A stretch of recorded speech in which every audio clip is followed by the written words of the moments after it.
We must call a chapter in a book The Excellence of Knowing Nothing. The excellence of knowing nothing. Because only in such a state is the peace that is there so reassuring, and so totally content enough to be still. And I don't even know if that's, the stillness is there. Contentment didn't bring stillness.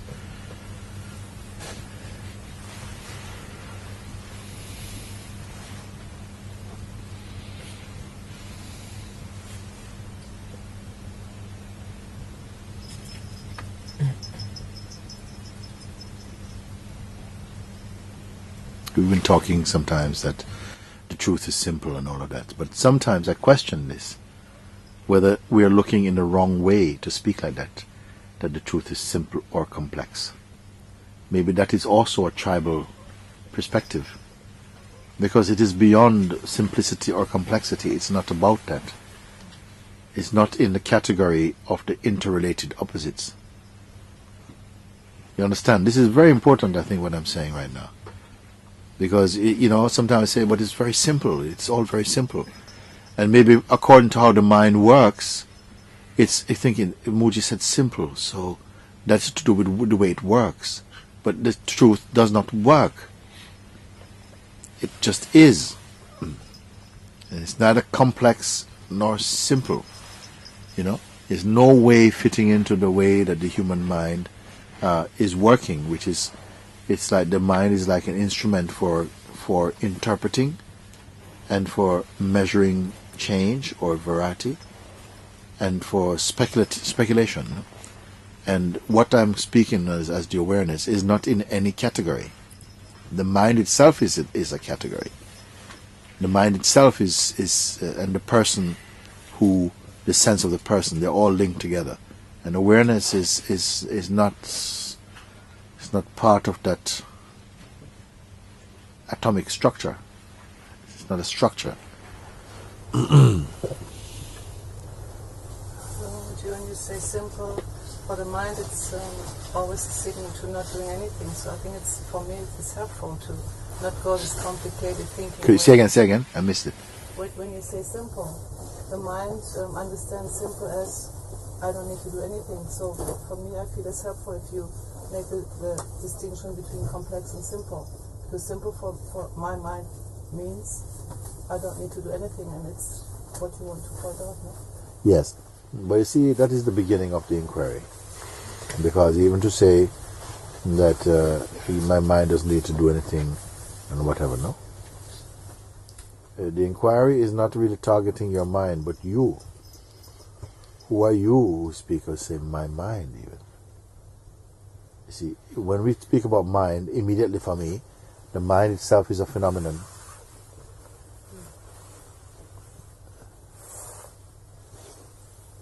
If I talk about my mind, immediately interest goes to the mind more than to the mind for me. Do you follow? Many times you talk about people say, well, my mind, and everybody goes to the mind, look for the mind, what the mind is doing. But when you say my mind, my interest goes straight to the you. Who is the you? Because whatever the mind is, it's taking its reading from you. So who are you? They say my mind immediately, feels like I don't have to do anything. So who is the I? And because we are so unaccustomed to somehow question the I, we always more go to at least questioning what the I thinks or what the I imagine or what the I wants, which is secondary to the I. You see, these are the real essential questions. I don't even know what all these people are talking about in this world. Yeah, and Jesus is coming and he's going to do all this kind of stuff, and I think, wow, I know this mind, I know these worlds. They are part of an amazing sort of matrix of spiritual kind of like currents, because the Muslims are having a relationship with God, and the Christians are having a relationship with God through Jesus Christ, and sort of like the Buddhists are having their relationship with the Buddha, and the Hindus are through Krishna, and the worshippers of Vishnu and the worshippers of Shiva.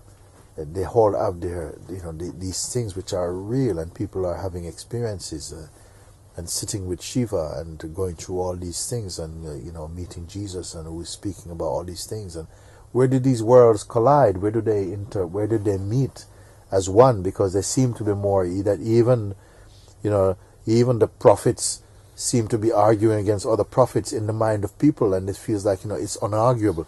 Where do you go? And I have to come back and say, but who are you? Jesus took me to see you being who? Who are you that Jesus recognized? In what way does Jesus recognize you? As what does Jesus recognize you? Can he recognize you anything other than the way he recognized himself? I mean, are you of different material? That he thinks himself, I'm the son of the Father, but you are something else. You are going to hell. I mean, could Jesus, in what way Jesus is relating to you? In what way is the Prophet Muhammad, in what way is he relating to you? Or what does Krishna call you? You're calling you something. So this is the, oh my God.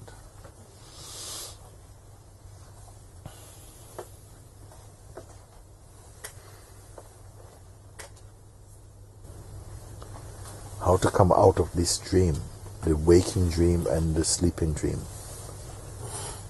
Dream meaning the imagery of creation, the imagery of the vital force, the imagery of the existence in time, such as future and past and present, and identity.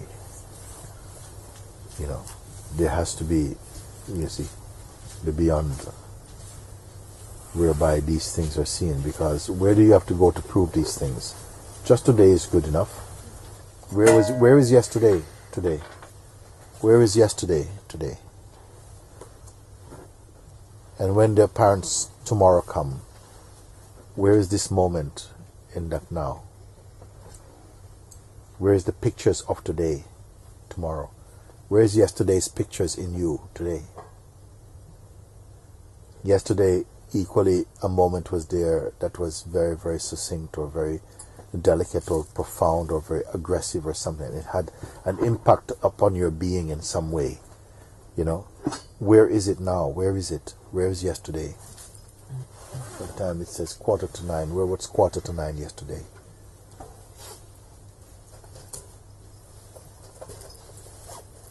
We speak about the past, where it come from.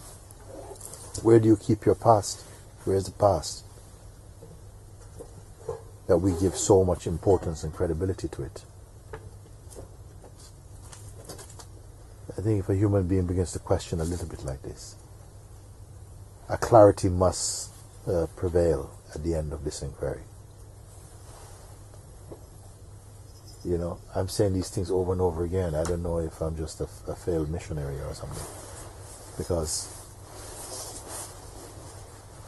I did not come from that background, particularly in its religious, costume. I was not a thinker. I'm not a thinker. I didn't grow up in a kind of like debates and thinking and introspecting and meditating. I was never doing that. I was more of a sports guy. I never read books, and very basic kind of guy. Watch movie, read comics, and fool around. Make a lot of sports and all of that. And how radically that life changed, whereby these things can be spoken about. And so I mean, something happened here. I mean, you are going north and you end up in the east. What happened to you? I said, well, I don't know actually. But something did take place, something inside here. And a reorientation of direction somehow took place now. And I'm now speaking about these things. I'm not sitting here talking about martial arts or arts or any of the arts or, any philosophy. I'm just somehow bringing awareness, bringing attention to this, which I've found of all the varying subjects in the human kingdom. And this is the ever prevailing one. What is your essential condition? Because everything got burnt by this fire.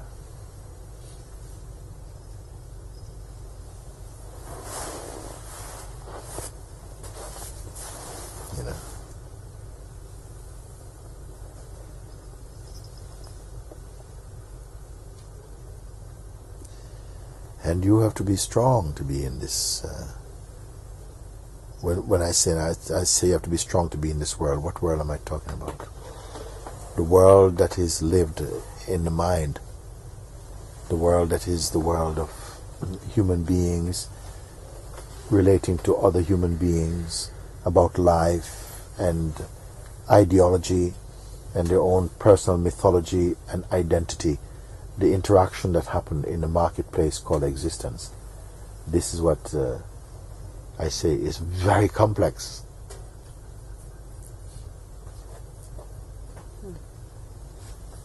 Because who sent us in particular here?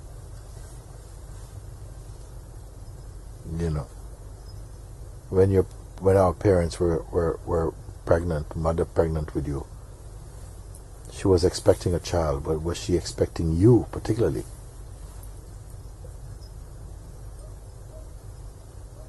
And who are you particularly?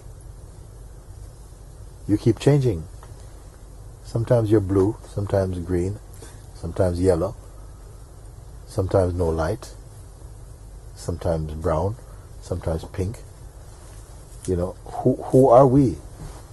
The child of our parents.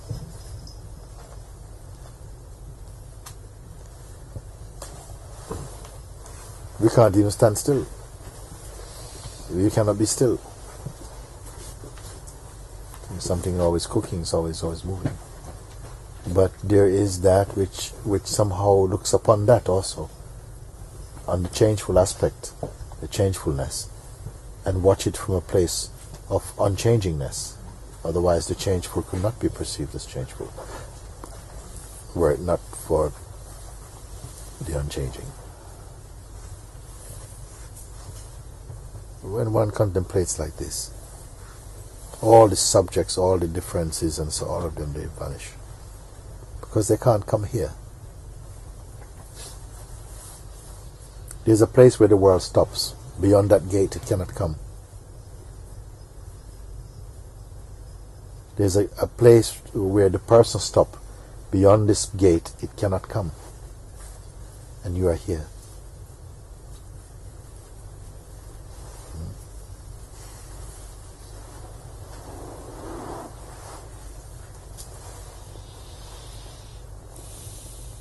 But when I say we have to be strong for this world,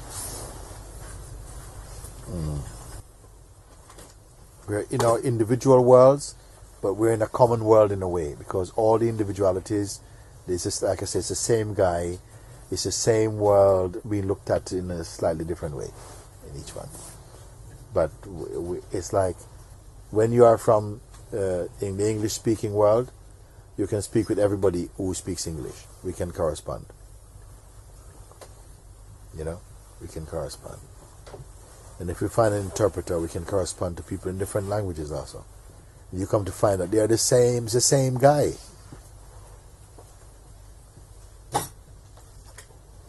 But you need a code to work with him.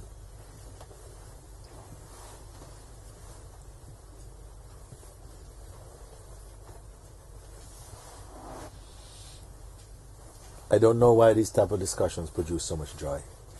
Maybe that's what they are about.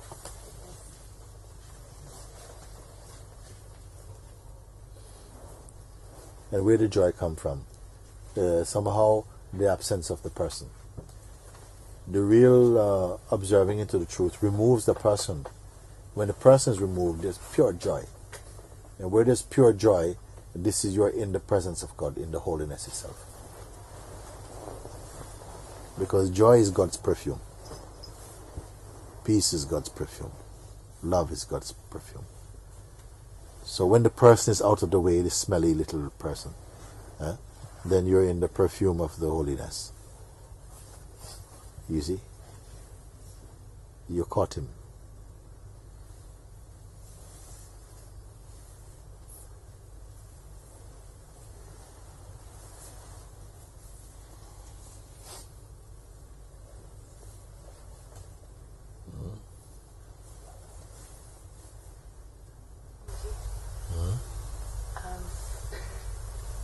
Last days, maybe just yesterday and today, something feels a bit shaken up, and the inquiry, it's trying, like I'm trying to catch something, but it's like the moment something is caught and really held on to, and it dissipates, and there's a peace. It's like something escapes, and I cannot. It feels very elusive, and it's like showing up in different ways. And but for me, immediately, you know, something escapes and is showing up in different elusive. I don't care nothing about it. What business I have with that? He wants to run about it. Let it run about the place. What does it take from me? What does it take from you? Nothing at all. What does it take from you? Attention and eventually belief again somehow. But how can it take that? You cannot take that. It can appeal for that. You cannot take it. It is you who give attention to it or something. Just out of habit. You have to acknowledge your power. You cannot just keep giving things away and say, oh, because this thing here arise means that I'm distracted. No, you're not because of that.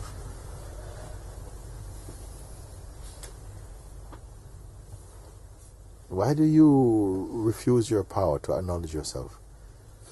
You give acknowledgement to everything else, something out external. Look at this thing. Oh, this thing is going now. Why does this thing go, Mooji? Why does this thing go now? I say, what thing? That thing, Mooji. I'm not here to look about. What about you? I want to see you. I'm going to show me this thing. I'm going to show me that thing. Hear about that thing and this thing. There's so many things in the world. We have to look in that thing. But you, I want to meet. Because the God has showed itself in this body. Then something seems to be obstructing the. So how can anything obstruct the God? Then I see that the powers are misused to give attention to things which are really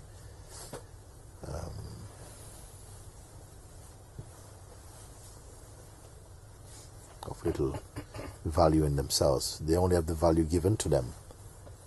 Can a thing have value in itself? Does gold have value in itself? There was no human being. Would gold be valuable?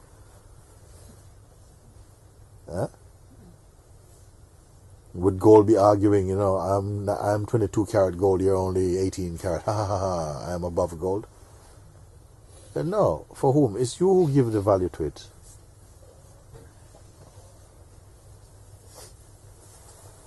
Whatever you value, whatever you want, you give value to it. Early explorers used to go to some country, find that they have gold, and exchange gold for what? Lots of other little nonsense things. I give you a mirror, look, you can see your face. I take your gold. Yeah, take it. Thank you very much. Oh. Laughing. Look at them. Oh my God, he's giving me something mystical. What a stupid man. He took all my gold and gave me this. Amazing. Wow. I wonder if there's some place you can get more of this from. And then more of them are coming. Look, mirrors. Oh, gold. Take all the gold. Why? You value this thing. They value that thing.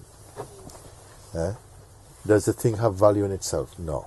The value is in you.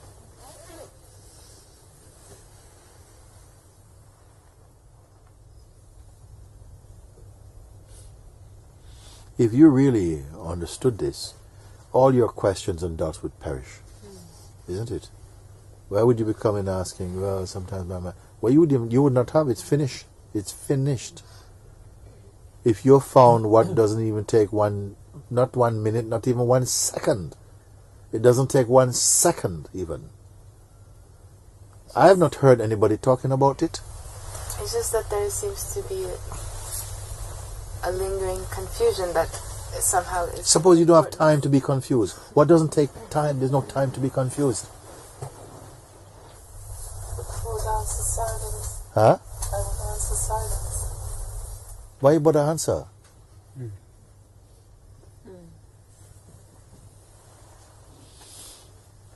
You see, maybe you are just getting a little bit acquainted with me.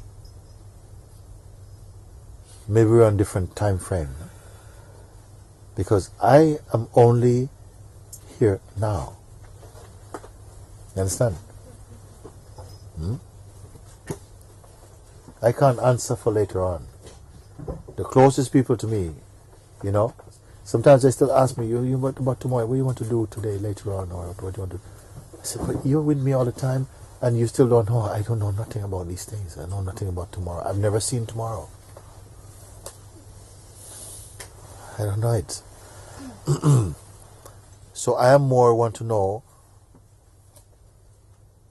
where is the top of the game right now? I don't know about it tomorrow. Tomorrow don't exist for me. If it exists, it has to be here now. You follow? Are you on my wavelength a little bit? Huh? Because the rest is just excuse for me. It's just excuse because you're not up for just being what is. We're only always on the way to what is. You're never enough just what is. So this is why you need time. So time give you this. You want something from time, take some of that. But what doesn't take time? You say, but there's something that creates confusion. I ain't got time to be confused. I don't have time to be confused. To be confused, you need some time. And you need something. I don't have nothing.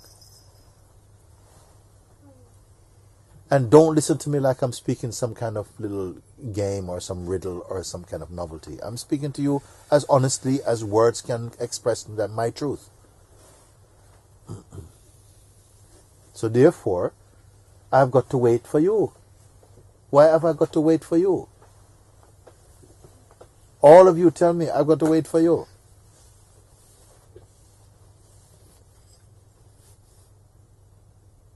Why can't we be in real time together or in no time together? I feel very much. You see, wonder maybe we might arrive together. We might just be here together. Can we be here together? Our bodies is in the same time together, but are we in the same time together or timelessness? I have to wait for everybody.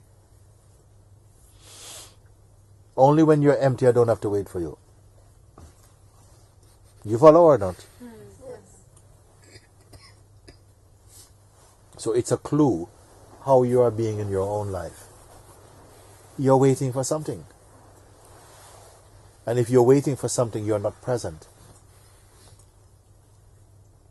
Now the thing you're waiting for, is it waiting for you?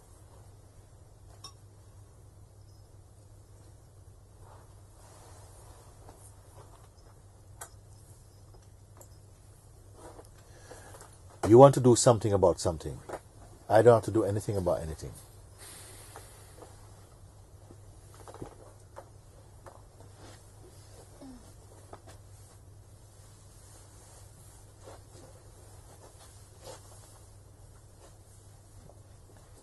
And what I say, let's meet. Let's meet. But do we need an appointment? Appointment means not now. You follow? Let's meet. You say when? I say, now. Now doesn't need any appointment. Appointment means later. Your whole life is later. Waiting for something to happen. what you're waiting to happen itself cannot happen. You're waiting for what cannot happen to happen. So when will that happen?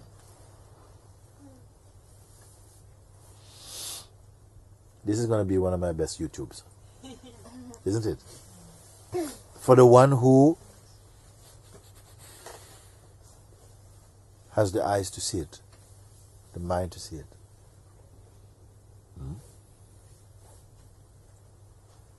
Even if you try to focus, you're already late. Even if you try to focus on what I'm saying, to try and understand, you are already late. Because your very attempt already is seen in that which is timeless. And that one which sees your attempt is not interested in your attempt, or even you.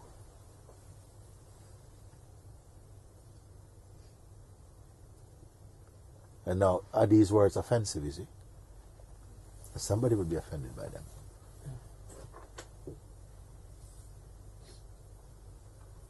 Because the mind wants to do. So what do I do?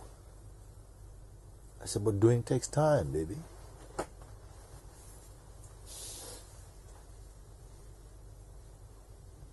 What doesn't take time?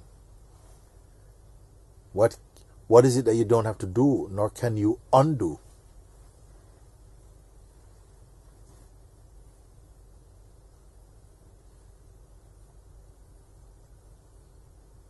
In England, the Englishman is saying, how do you do? I don't do.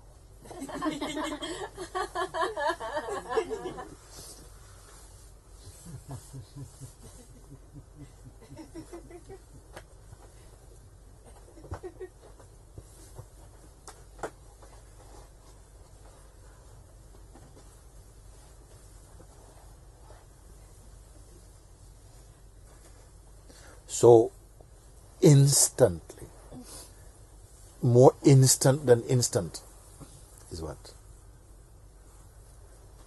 Come on. More instant than instant. No time for a relationship. No time to separate.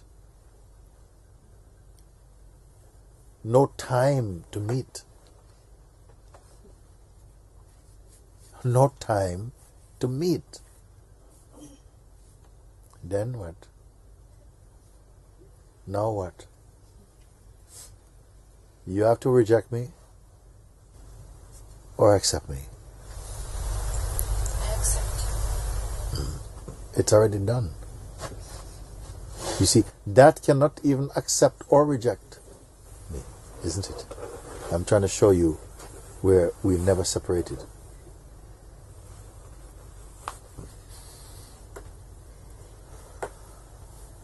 Are you up to speed? Because when I speak like this, then you start to see, my God, I'm so slow. I'm so slow. Because everything about me take time. Everything about me take time. To meet God, that's going to take even more time. My God, I don't need a lot of time. People tell you, I need more time. I need more time. What doesn't take time?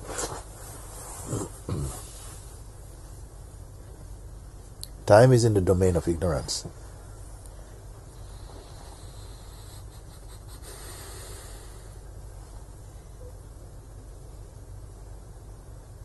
And don't try and do anything because that's wrong already. What you're trying to do take time. What does not take time?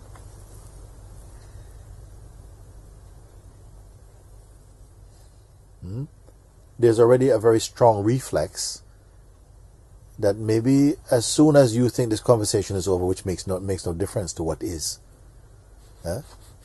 it wants to slip back into, okay, I can breathe again, because I'm back into ignorance. You gotta go back to time, because what we are used to is time. Yeah, you're comfortable. Yeah, what time you want to go tomorrow, Mooji? At 7 o'clock? Okay, I'll be there 10 to 7. That's our life. Miss 10 to 7. But what doesn't take time? Be in that as that which does not take time. Now, what you're going to do with my words when I say that? Who receives the words? Who responds to them?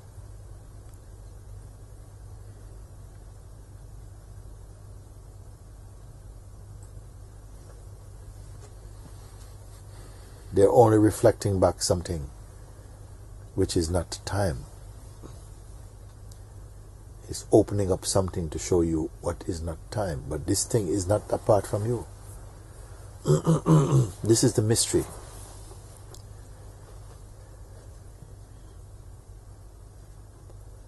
In any circle you sit now in the universe, in the world, people discussing, beings discussing these things.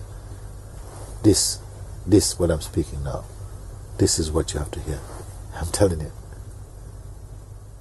I wonder if you have a sense or not about it. Yes. That which does not take time. The others, we want to do this and we've got to do this and try to get into this and to try and explore what is inside the atom. You, bye.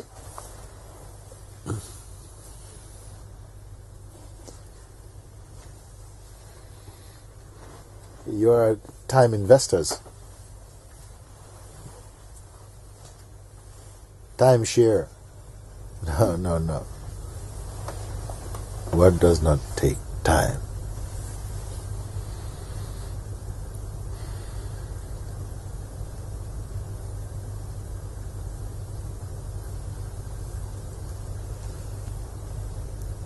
This is the good news, I tell you. This is the good news. Set your heart free. Set your heart free. Take you out of this room of suffering and projection,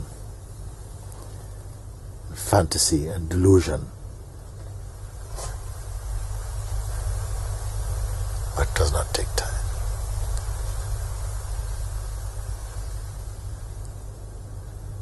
When you find that out, you are in love already. It does not need time to love. Love knows nothing about time. Peace knows nothing about time.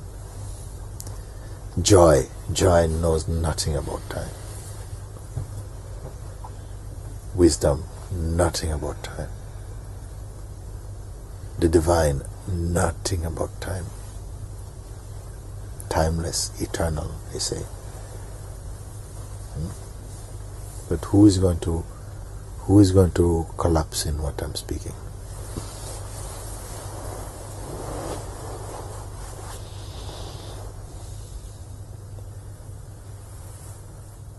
Something in you understand immediately, you see. When I speak to you, something in you already understand immediately. It doesn't have to do anything at all, isn't it? Something immediately knows what I'm speaking. And as joy in itself. It may say for hundreds of years, I'm trying to release this to myself.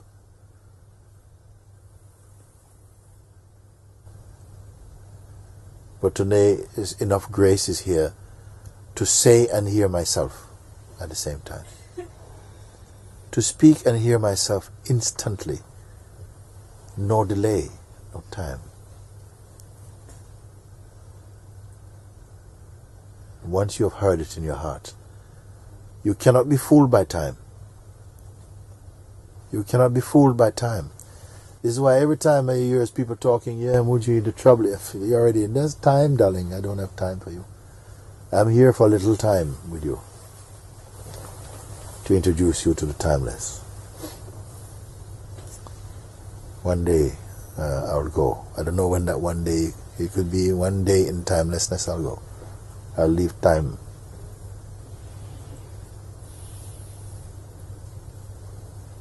While we have a little time, don't waste it. Use it to find the timeless.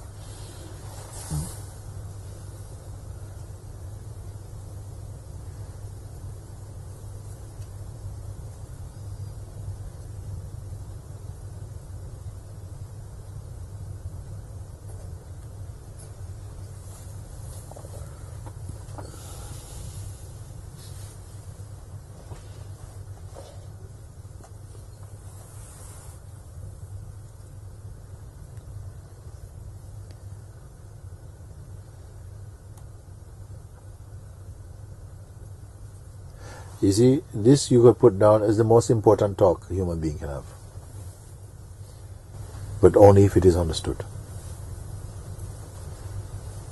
Only if it is understood. And if it is grasped inside the heart, is the most profound thing you will hear in the human kingdom.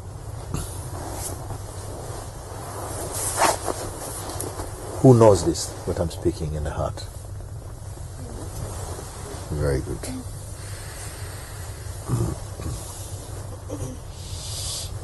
It has so many reflections in the body.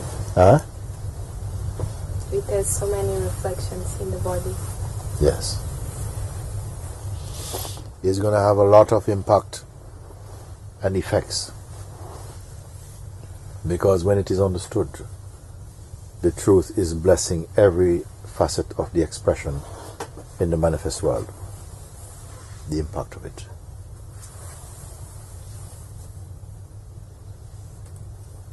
Because I see the rest once you've seen like this. The rest is a trick of the mind. If you make your stance in the mind, you have to play by the rules of the mind. And the rule of the mind is time and effort and identity.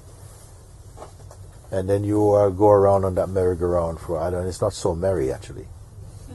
Go around for quite a little while. Because it is creating time, produce time, selling effort, selling belief, selling concepts, selling duality, selling distance, selling separation, selling promises, trying to sell God, selling truth. But I point you directly that which is not in the bubble of that delusion. So what should we do now has got nothing to do with it. It is not a doing thing.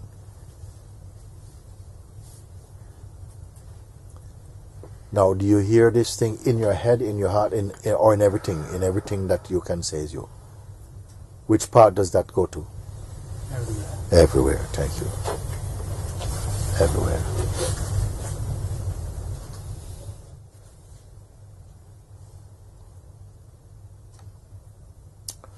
We've been talking about something, and sometimes I discuss it a little bit with Arjuna. We've been using sometimes some timber that we buy, and they say that, we call it talonized wood. I first learned about this term in England. Talonized wood. This is a wood, it looks like any other wood, you buy it like this, but you put it in the ground, it doesn't rot. So no insect can live in it. Okay? It just does not rot like that. Okay? They say. I say, how is it possible? Because I put a regular piece of wood and a talonized wood together, and then this one, after you put it in the ground after 1 year and stuff like that, you can just take it and break it with your hand. But this one, it's the same. Then I heard about the process. I don't know if it is true. Maybe somebody here who is more technically aware of this than I am. But they say they put the wood, the regular wood, in a chamber, like in a big kind of tube. And then this tube, they create kind of like, they suck all the air out. They draw out, like they suck all the air out. So whatever moisture was inside the wood, when they turn up this thing, goes suck everything out, no? So they now inside is a tremendous tension inside this vacuum. And then at the other end, they release this liquid. And when they release it, it replaces what the other one came out, something like this. Yeah? And that just gets filled back with this particular chemical treatment that makes the wood, gives it that longevity. And all those years ago, it struck something in my mind. Yeah. I was praying to God, talonize me. You understand? You understand this prayer? Yes. Yeah. Talonize me. put me in your vacuum, suck out all my bullshit, okay? And release you. Colonize me. Many, many years ago. Such was the impact. How long it takes.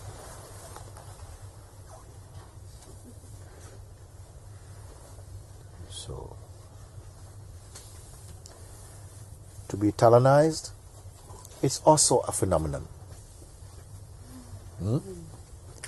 Because the truth doesn't need to talonize anything. You understand? It is. Talonizing takes some time. Even a second, a microsecond, it's finished. Truth doesn't take that. Why? Because it is everywhere the same already. This is why I tell you, when my master spoke, instant awakening. Then I am telling you, not even instant.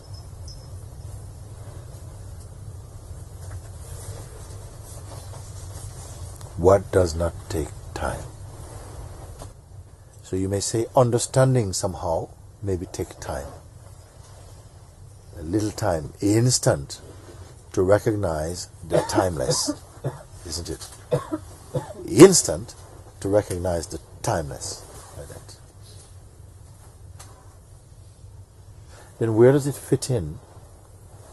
The progress and the hardship and the suffering. And please help me. Oh, and this thing. Does that have a place? You see? I say, yeah, it has a place. It is also the play of the dynamic consciousness which manifests as time also. And change and identity, because it needs an identity. Only the identity can evolve in time. Without an entity, can there be evolution? There must be some form, then you can have the evolution. Then this is the form. And the form, you may say, is evolving through the natural biological process of growth and decay. The mind is evolving, also evolutionary, through intelligence and experience and learning and so on. But the inmost one, does it evolve, you see? The ever-perfect. But how do you know there's an ever-perfect? Maybe that's just a concept also. How can you prove it's ever-perfect? Okay, forget ever-perfect. Let's just say everything you see is imperfect. What gives you the ability to know that it's imperfect? Because it is subject to change. If everything is subject to change, you would not even have the concept of change.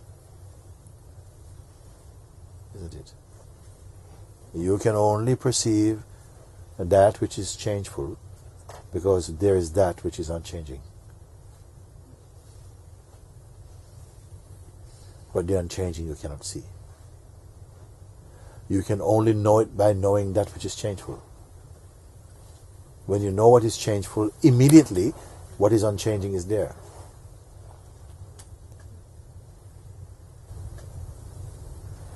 Maybe it is enough for today to tell you that. More than this you don't need to hear about now.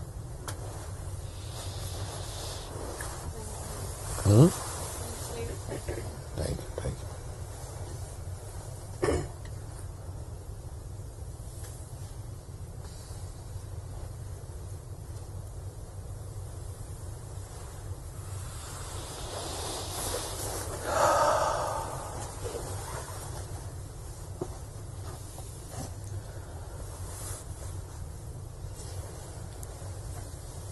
Too much love.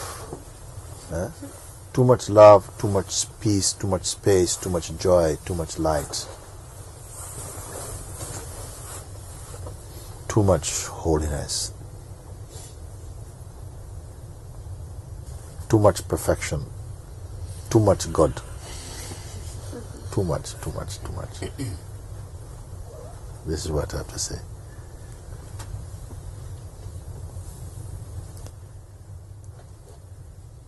You ask me, what is my perceiving?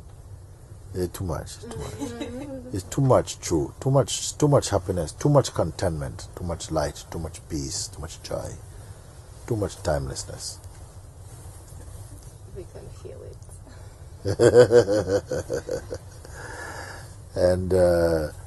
And it is infecting you to remove you and leave only the timelessness. Leave a little bit you. Why not enjoy a bit of you? And a bit of you too. Why not have a little bit? No harm.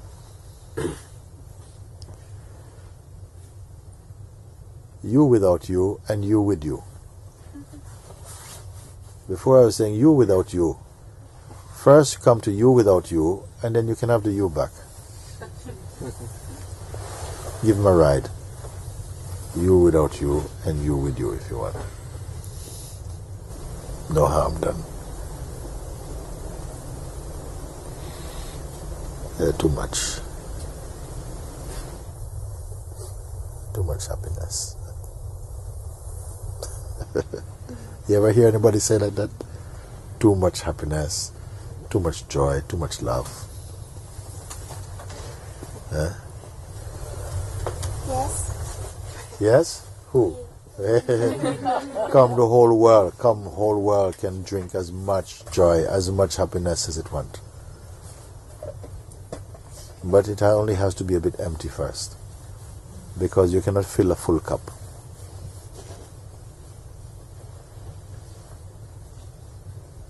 Full of joy.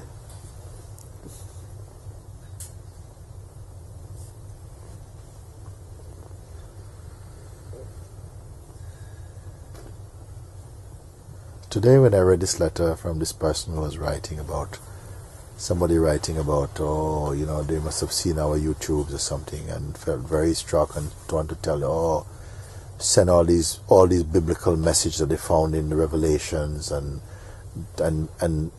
some of the Gospels and so on, to condemnation messages, you know, of going to hell, you're going to go to hell and all these things. And I said, and sometimes I feel a pain inside my heart. And I said, okay, all right. Then, if I can be wrong about this, if I'm wrong about this, and then I'm also guiding others into this wrongfulness, and then put a stop to it and turn everybody to the right way if I'm wrong about it. Then I have to put like this. I'm wrong about it. And I'm here telling you, too much joy, too much peace, too much love, too much happiness, too much freedom, too much compassion, too much all-inclusiveness, too much life, too much timelessness, too much infiniteness, too much.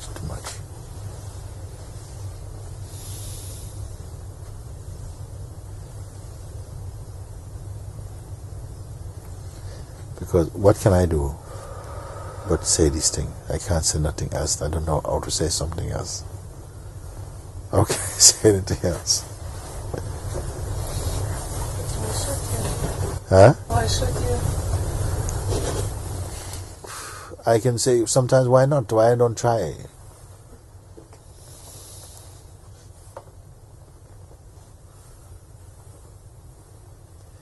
Sometimes I try and talk about something else, but all my something else is the same thing.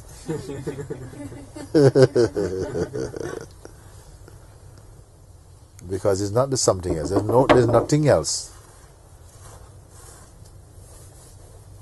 There's no else.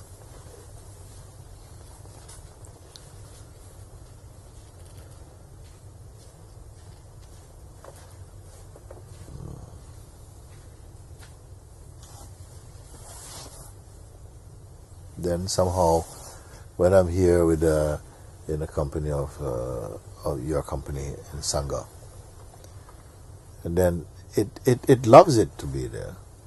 It loves its own Sangha.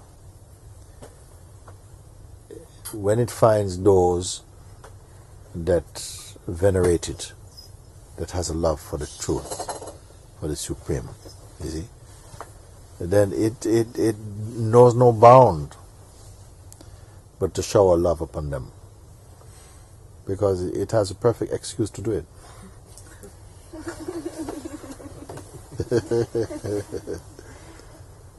I don't know.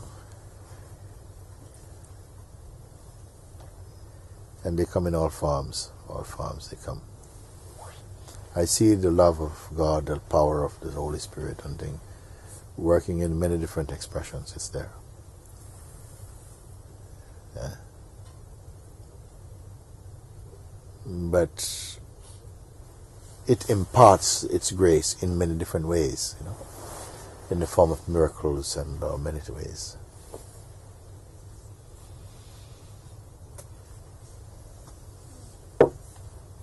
And they are good, all is good. But this way is very beautiful. The all-encompassing way. The path of emptiness, not somethingness. Because wherever there's something, there's going to be competition, there's going to be comparisons, there's going to be preferences, there's going to be rejections, there's going to be war, there's going to be conflict. But when there's that holy emptiness, then the fullness can, the real fullness can show itself, because it will not be stained by the delusions of the ego. It cannot do it. I feel to say like that.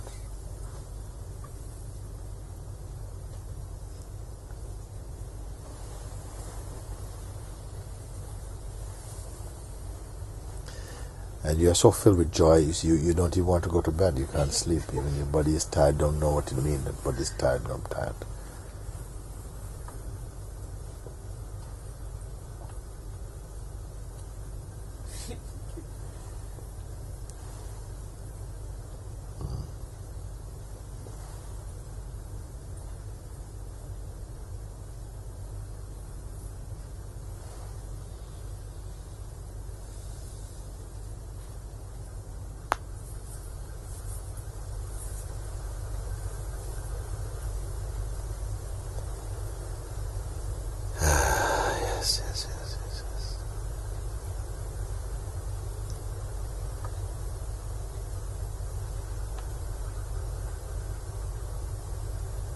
I don't know when this body will expire, but sometimes I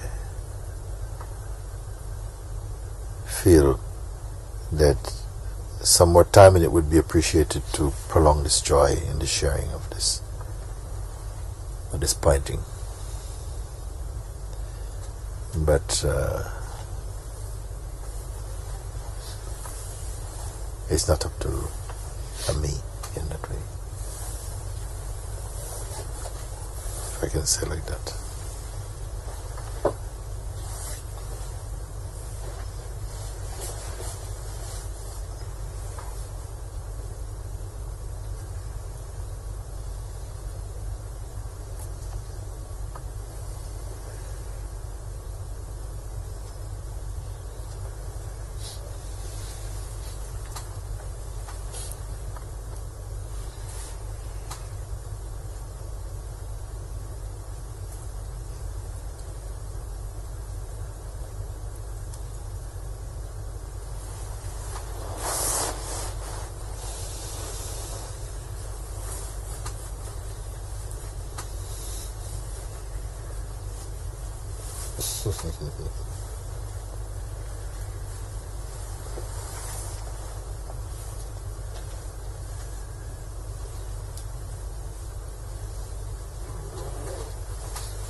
And you know that all of this is just a play, don't you?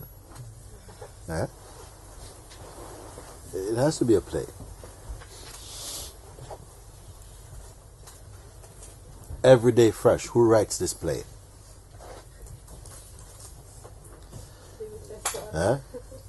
This play, the infinite one. Every day this play is going on. And every character has a role in it. Even the viruses have a role to play. Even the worms. If you go to the belly of the earth, you find creatures there. Every one of them are playing their role perfectly.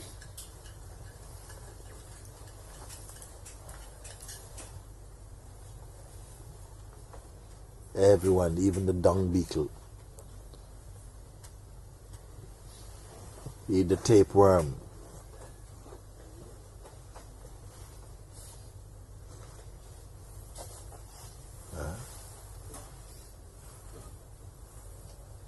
The flea.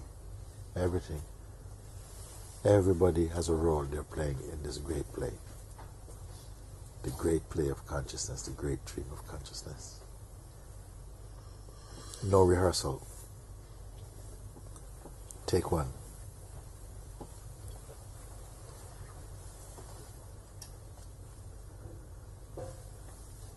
Take one. Give one. Take one.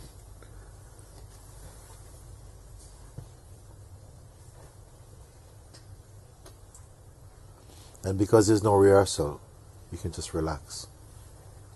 Because everything you do is in the play already. You like it? It's very nice. Huh? You can't do anything wrong. Even your mind is in the play. Such a relief.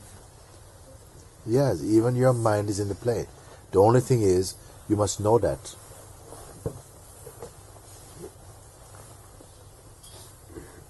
There is something that's not in the play. But even your mind is in the play.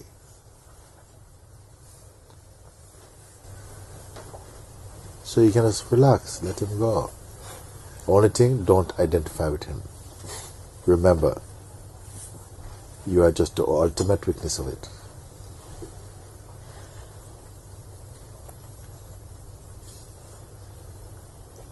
Who is on the balcony watching all this? The Supreme Lord of the Universe.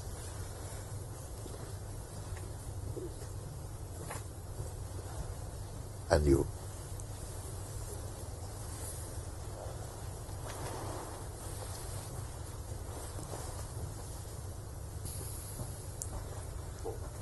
He knows what I'm talking.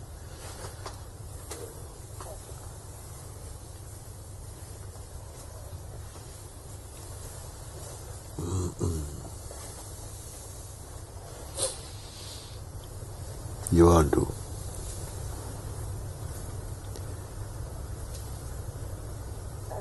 But now it's been made very clear.